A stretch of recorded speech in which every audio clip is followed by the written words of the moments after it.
Voilà, donc on était sur la partie science.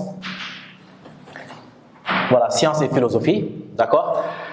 Alors, qu'est-ce qui fait la différence à ce niveau? Qu'est-ce qui différencie donc la science de la philosophie ou l'esprit scientifique de l'esprit philosophie, si on peut parler ainsi, d'accord? Donc, quand on parle de science, généralement, on peut définir effectivement la science comme étant justement un savoir constitué, donc un savoir constitué ou constituant. D'accord? C'est-à-dire que dans la science, généralement, qu'est-ce qu'on a? On a effectivement des résultats qui sont concordants. Donc, des résultats qui sont concordants ou tout simplement des résultats apodictiques. Apodictiques. Donc, cela veut dire tout simplement, ici, on est effectivement dans la démonstration. Quand on parle de science, on est dans la démonstration. On est aussi dans l'expérience ou l'expérimentable, d'une certaine façon. On parle également de preuves, on parle de preuves. Et tout ceci, effectivement, par rapport à la science, qu'est-ce que cela veut dire? Cela veut dire qu'effectivement, dans la science, on peut avoir effectivement des résultats non seulement, donc, comme je viens de dire, qui sont concordants, justement, mais on a aussi ce qu'on appelle des connaissances à la limite, connaissances, on va dire, entre guillemets, certaines, on est un petit peu dans la certitude, d'accord? On est un peu effectivement dans la certitude, d'accord? Ce qui fait d'ailleurs que dans la science, on peut effectivement dégager des lois universelles. Des lois universelles. Par exemple, partout où vous allez, que ce soit en Chine, en Afrique, en Europe, on vous dira tout simplement que 1 plus 1 égale 2. D'accord? Donc, on a effectivement ici, effectivement, comme j'ai dit tout à l'heure, donc des résultats tout simplement concordants. Qu'est-ce que cela veut dire? Cela veut dire que dans la science, on a unanimité. On a unanimité. D'accord? On est aussi également dans ce qu'on appelle le consensus. D'accord? On est tout simplement dans le consensus. Alors qu'on a vu que dans la philosophie, effectivement, c'est ça le problème. Il n'y a pas de résultat définitif en philosophie. Il n'y a pas de résultat définitif. Ça, on l'a vu. D'accord? On peut même dire que d'une certaine façon, il n'y a pas d'unanimité, effectivement, dans la philosophie. D'accord? Chaque philosophe, par exemple, peut apporter sa propre compréhension ou sa propre théorie, effectivement, sur tel ou tel phénomène ou telle chose, alors que dans la science, effectivement, ce problème ne se pose pas. Tous les scientifiques, partout où ils sont, dégagent généralement les mêmes lois physiques. D'accord? Bien. Donc, voilà, de façon assez résumée, effectivement, la différence fondamentale donc, qui existe entre la philosophie donc, et la science. La science est un savoir constitué, un savoir constituant, alors que la philosophie se veut tout simplement comme étant un savoir total. Un savoir total ou tout simplement la totalité du savoir. Bon, néanmoins, effectivement, il y a quelques liens entre philosophie et science, bien entendu, puisque d'ailleurs, à la base, c'était une même discipline. Donc, on se souvient également de ce qu'on appelle l'arbre cartésien. L'arbre, effectivement, cartésien.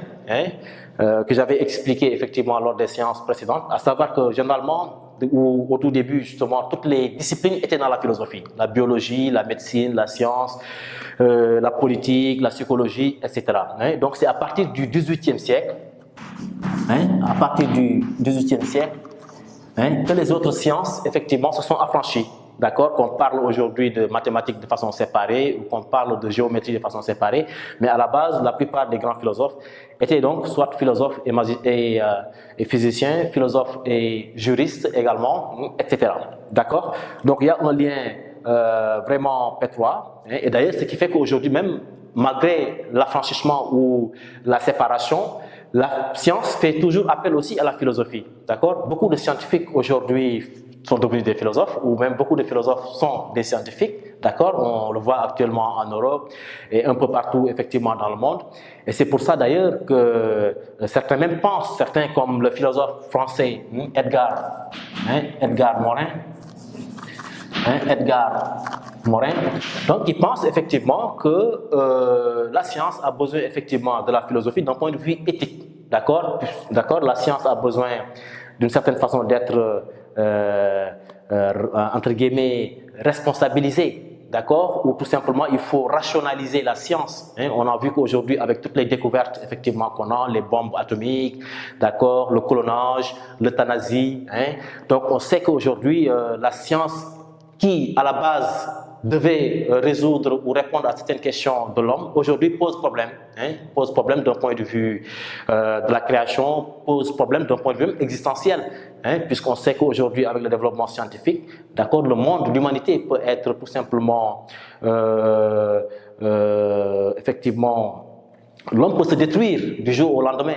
Vous voyez, donc ce qui fait qu'effectivement aujourd'hui, donc la philosophie, on rattache même d'une certaine façon, comme j'avais dit donc au tout début, la science ou même beaucoup de scientifiques aujourd'hui font appel à la philosophie, ou beaucoup de philosophes effectivement s'interrogent donc sur les découvertes ou sur les problèmes scientifiques de façon globale. Donc ce qui fait qu'il y a un lien extrêmement étroit. Donc j'ai cité Edgar Morin qui aujourd'hui a beaucoup théorisé effectivement dans ce domaine, mais il y a aussi un autre penseur français extrêmement très célèbre qu'on appelle aussi Paul Ricoeur.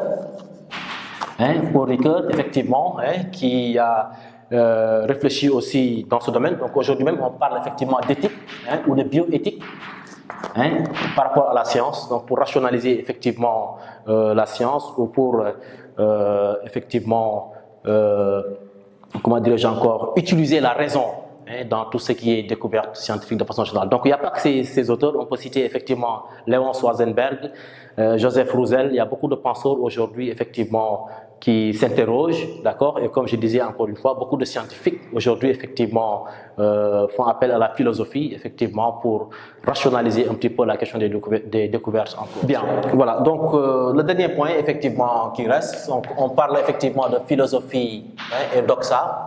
Donc on a vu effectivement philosophie et mythe, la différence qui existe entre les deux, philosophie et religion, philosophie et science, et aussi le lien qui peut exister entre la philosophie effectivement et la science. À l'origine c'était effectivement pratiquement pareil, mais aujourd'hui on se rend compte que aussi grâce à ou à cause de l'évolution scientifique aujourd'hui, la philosophie effectivement occupe une partie très importante dans la réflexion scientifique encore aujourd'hui. D'accord? Bien, alors le dernier point, c'est quand on parle effectivement de tout ce qui est doxa, rapport entre philosophie et doxa, ça veut dire tout simplement sens commun. Sens commun, d'accord? Ça veut dire tout simplement l'opinion, ce que les gens pensent ou disent de façon générale, c'est-à-dire aussi, d'une certaine façon, on peut dire que c'est la culture, tout simplement, c'est la culture populaire. La culture populaire. Bien, donc quand on parle effectivement de doxa, ça veut dire ça, d'accord? Est-ce que la philosophie, effectivement, peut être considérée comme étant du sens commun ou de l'opinion, d'accord? Ou une culture populaire? Effectivement, il y a une différence à ce niveau, puisque quand on parle d'opinion, quand on parle de culture populaire, justement, on parle effectivement de tout ce qui est préjugé. Donc préjugés, c'est-à-dire des idées reçues, idées reçues, d'accord, ou tout simplement des prénotions, des prénotions. Or, rien de tout ceci, effectivement, ne s'appuie sur la raison, d'accord. De tout ceci, effectivement, ne s'appuie sur la raison. Donc, il n'y a pas une véritable réflexion, effectivement, dans ce domaine, alors qu'effectivement, quand on parle de philosophie, c'est une réflexion quand même approfondie, d'accord, sur une chose, sur un phénomène, sur l'homme, sur son être, sur l'univers, d'accord, de façon globale. Donc, effectivement, la philosophie, ce n'est pas une simple opinion, d'accord, ce n'est pas aussi des préjugés, donc ce n'est pas une idée reçue, mais c'est quand même effectivement une réflexion basée sur la raison, d'accord, une activité effectivement rationnelle comme on l'a défini au tout début, d'accord, avec effectivement des arguments, encore une fois, basés effectivement sur un raisonnement, d'accord, un raisonnement cohérent. Bien, donc voilà en gros effectivement la présentation que je voulais faire effectivement aujourd'hui sur la différence entre philosophie et mythe, philosophie et religion, philosophie et science, et enfin philosophie effectivement et doxa. Bien, je vous remercie et à la prochaine.